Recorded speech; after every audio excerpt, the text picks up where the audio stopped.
I want to read you a story from The Power of Inner Peace about creating healthy relationships. Sheila believed as a little girl that she was unworthy and bad. She wore thick glasses and had straight, mousy hair. She told me that she was sandwiched between a pretty sister and a handsome brother, and always thought she was ugly. Her mother was wishy-washy and ineffective. Her father was strict and rigidly religious. The child could find only one way of expressing her anger and at the same time controlling her parents, by eating slowly or refusing to eat. And she signaled her inability to accept love because she felt unlovable. The negative attention this attracted was better than no attention at all, and reinforced her bad feelings about herself. Mealtimes became a power struggle between herself and her father. Inevitably, meals ended with her being spanked or sent to her room. Eventually, she was sent to boarding school. Her parents told her it was because she was very clever and it was for her highest good. But the child of 10 years old interpreted it as rejection. By the time she was a teenager, she believed she was bad, ugly, and deserved to be punished by men. She craved affection, which she believed she didn't deserve, so she punished herself by starving and binging. She punished men by withdrawing affection. With her belief in unworthiness, she married young for security. Her belief in self-abuse and punishment ensured that she attracted a violent, punitive husband. In return, she punished him by having clandestine affairs. Eventually he found out. Unconsciously she made sure he did, for what is the use of punishing someone if they don't know they're being punished? Her second husband was a quiet, insecure man. His first wife had affairs, and he brought up as his own the child of one of her liaisons. He and Sheila had dangerously interlocking patterns. True to pattern, she started an affair soon after their marriage. He, who had been so gentle, started to criticize and hit her.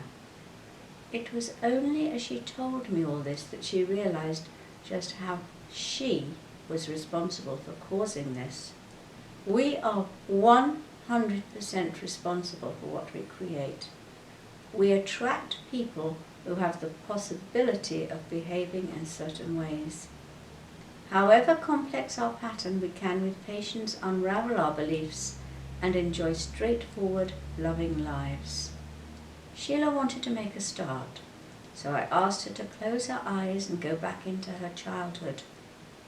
For the first time, she realized how frightened her father had been that she would die when she would not eat. From there, she slipped into another life where her father had been her brother.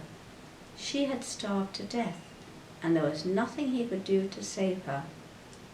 At some deep, unconscious level, she blamed him for letting her starve, and was punishing him by putting defensive walls up against him and refusing to eat. At some equally unconscious level, he felt guilty that he could not save her in that life. If we feel guilty, others will pick this up and punish us. Because of his guilt, he was so desperate to get through to her that he beat her walls. Literally, he hit her. When she saw the frightened, desperate boy inside the father who hit her, she felt an unexpected compassion, and her rage towards him dissolved.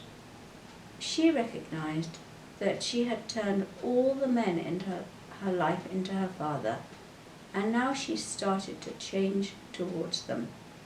She was no longer projecting her anger and blame onto them. She became aware that her belief that she was unworthy, bad and ugly attracted men who put her down. Feeling she was powerless to get her needs met caused her to control and manipulate rather than to state what she wanted. Naturally, she could only attract a weak man who believed he was powerless to get a woman's love. Her belief in guilt meant that she punished herself. At the same time, she in turn punished men and let them punish her. She believed her father had betrayed her in a past life, and she would not trust, so she constantly betrayed men. She married a man who believed in betrayal. He married women who had affairs. As she became aware of her beliefs and attitudes, Sheila started to change. All these years, the critical father voice in her head had been telling her she was a failure. She didn't look nice. Her hair was ugly. No one liked her. She asked him to leave. She pictured a strong, supportive, protective inner father who stood no nonsense and told her to respond firmly to put-downs. He told her to look in the mirror and reminded her of her good points. At the same time, she asked the wishy-washy, weak, emotional, helpless mother to leave. She invited in a new mother, a mother energy which constantly suggested loving ways she could care for herself. Sheila took many months before she could see herself differently, but she did. She created a healthy relationship with herself. Then her relationship with food and with men became stable. We all have the capacity to become wise and loving and beautiful. It is within us all the time. We just need to remember who we really are.